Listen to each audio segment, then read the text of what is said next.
Bom dia, bem-vindos à Universidade de Lusíada. Vamos proceder à visita aos laboratórios em termos virtuais e esperamos que gostem e que depois possam fazer uma visita mesmo em termos físicos. Vamos lá então. Este é o Laboratório de Automação e Robótica Industrial. Deste lado temos a linha 1, que é a linha em que os estudantes das unidades curriculares de Automação Industrial, das licenciaturas em Engenharia de Gestão Industrial, Engenharia Eletrónica e Informática e Engenharia Mecânica utilizam para fazer a simulação em termos de automação e processos relativamente à indústria.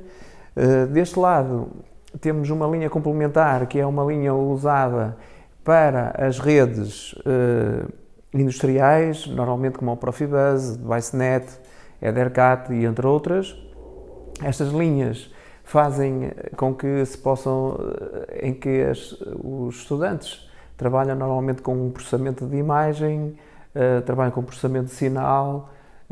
e depois há essa partilha de conhecimento entre as várias áreas, a parte da mecânica, a parte da eletrónica, a parte da informática, da própria gestão. Aqui atrás temos a parte de robótica, onde é que temos a parte de manipuladores. Portanto, existe a robótica móvel e existe esta robótica de manipulação, em que temos também o processamento de imagem avançado, que nos permite fazer também simulação de alguns processos. Esta linha que estão a ver aqui na outra parte tem as consolas de diálogo a uma máquina que permitem, portanto, esse diálogo e, ao mesmo tempo, também relativamente a conhecer o estado da máquina. Com este laboratório nós podemos fazer aqui e colocar aquilo que se chama agora na indústria 4.0 a realidade virtual e a parte física a trabalhar em simultâneo e, portanto, conseguir, através de diversos tipos de dispositivos e até de software, conseguir-nos fazer essa aproximação entre a parte virtual e a parte real, em que o que está a acontecer num mundo e no outro é partilhado, assim como usarmos outro tipo de softwares que permitem-nos fazer depois a parte de monitorização de todos estes processos. O que é para nós interessante, porque podemos também estar a trabalhar relativamente com os nossos estudantes à distância na indústria e, portanto, quando é necessário desenvolver, desde a parte de hardware até software, uma máquina, por exemplo, nós conseguimos fazer toda essa simulação neste laboratório. Este é o laboratório de investigação. Nós aqui fazemos investigação na área do processamento de sinal, nas áreas também complementares, relativamente à parte de imagem, à parte dos sinais em termos de hardware, software, portanto aqui é desde a parte sensorial até à parte de monitorização que está ali atrás, final. Trabalhamos em duas grandes áreas, uma delas é a parte de monitorização em termos ambientais da qualidade do ar, da qualidade da água, da qualidade do solo. Esta parte aqui é a parte onde começamos a fazer os primeiros testes, quando temos a nível sensorial. Depois temos uma parte intermédia que executamos de forma a que possamos ver alguns erros que possam aparecer e melhorias que temos que implementar. Depois, a parte final, que já é os sistemas já prontos a utilizar, e estes sistemas já são desenvolvidos também aqui na Universidade, em que depois colocamos nas torres de monitorização. Estas torres são colocadas em sítios estratégicos no concelho onde a Universidade se insere, e depois temos os dados todos que caem ali no servidor, são tratados e depois mostrados. Isto faz atualizações, temos depois aqui o cálculo de médias, desvio padrão, valores máximos, mínimos, diários, mensais, até anuais, sendo que trabalhamos por módulos, ou seja, os módulos que desenvolvemos para a parte de monitorização da qualidade do ar, da água e até do próprio solo, e o desenvolvimento de sensores, permite-nos depois também estamos a trabalhar com a Associação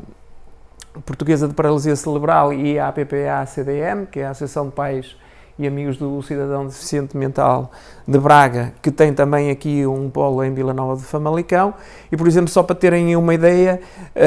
dos primeiros testes e para a parte do desenvolvimento também cognitivo de algumas pessoas que têm essas necessidades especiais ou específicas, nós desenvolvemos alguns sistemas, como é o caso deste, e que nos permite, por exemplo, com este tipo, isto é uma caixa negra, e portanto nós conseguimos fazer esta interação através deste sistema, que pode ser colocado numa bracelete, pode ser colocado nas costas, e depois com os movimentos conseguir-nos fazer com que atue este tipo de sistemas, onde está ligado à parte de robótica, portanto à parte de processamento de sinal, e depois a parte também de instrumentação médica. Desligar primeiro a parte de potência e depois a parte de controle. Esta cadeira também temos que é a tal interação entre os cursos que temos de Engenharia Mecânica, Engenharia Eletrónica e Informática, a própria gestão, que nos permite, isto é uma cadeira reciclada, em que já conseguimos colocar, através da mesma tecnologia, que a pessoa que esteja na cadeira, se tiver capacidades suficientes, pode ela própria interagir com a cadeira através deste tipo de sensores. Se não tiver, a cadeira pode ser controlada à distância, e essa parte toda da monitorização supervisionada, claro, pelas especialistas das áreas. Este é um laboratório que permite aos estudantes, tanto das faculdades de Arquitetura e Artes, a Faculdade de Engenharia e Tecnologias, assim como a comunidade externa, portanto, desde escolas, desde associações, desde aos próprios makers, poderem usufruir da tecnologia que também temos ao dispor aqui na Universidade. Isto é uma máquina de corte e gravação a laser, e portanto aqui permite para os diferentes tipos de materiais fazer maquetes, por exemplo, à parte da arquitetura, permite para os designers testar novos conceitos, assim como na parte da própria engenharia, ver sistemas de processos e, portanto, também relativamente à indústria, tipo de aplicações que possam surgir e, portanto, trabalhar em áreas complementares. Isto é muito interessante porque assim os estudantes de unidades curriculares, por exemplo, de processos de fabrico, que tanto são lecionadas na parte da engenharia até como na parte da arquitetura e design, podem estar a trabalhar em conjunto e, portanto, em complementariedade. Esta é a parte complementar também dos processos de fabrico, os processos aditivos. Aqui temos as máquinas 3D, as famosas máquinas de impressão 3D pelo processo aditivo. Temos depois outros processos subtrativo, mas, por exemplo, é muito interessante ver estes dois tipos de peças, ou seja, elas são idênticas, só que o processo, como se pode verificar, este processo de fabrico e este são diferentes. Aqui é necessário esta base de suporte quando está a imprimir, aqui já não é, mas, por exemplo, esta peça naquela máquina demora cerca de 4 horas a fabricar, e nesta máquina aqui, não tão recente, demora a fazer cerca de 2 horas. Mas depois também vemos que, em termos de acabamentos, os acabamentos também são diferentes. Uma outra coisa interessante que também temos neste laboratório é a parte da engenharia inversa,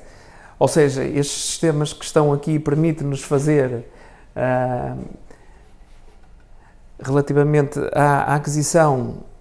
e depois a renderização de um determinado objeto. Este objeto depois pode ser alterado, e com esses processos e técnicas depois podemos fabricar outro tipo de objetos, em que podemos colocar, por exemplo, eletrónica embebida, podemos colocar outras funcionalidades, e é aquilo que se chama a parte da engenharia inversa. Outra coisa que é interessante também, que permite fazer nestas impressoras, são sistemas deste género, para fazer testes. Este é tipo o Cybertruck, e, portanto, mas só para terem uma ideia, estas máquinas são interessantes sempre para validar os conceitos, e a parte de objetos, se fosse para fabricar, são muitas horas de trabalho que estão aqui, e, portanto, depois teria que ter moldes e coisas, e, portanto, afins, de facto, para podermos construir. A ideia disto é que depois também os estudantes podem ter alguma liberdade, ou bastante liberdade para poderem alterar e fazer as alterações sempre em termos de eletrónica, a parte da monitorização, a própria parte da mecânica. O que tudo isto torna interessante ter um laboratório com este tipo de instrumentação e este tipo de máquinas, pois permite-nos complementar, por assim dizer, todo o resto da informação teórica ou prática que temos nas unidades curriculares e depois também preparar os nossos estudantes melhor para a parte depois do mundo do trabalho, seja nas diferentes áreas, seja na área do design, na área da arquitetura e nas áreas complementares e afins da própria engenharia. Espero que tenham gostado e ficamos à espera que tenham projetos e ideias para partilhar connosco. Obrigado.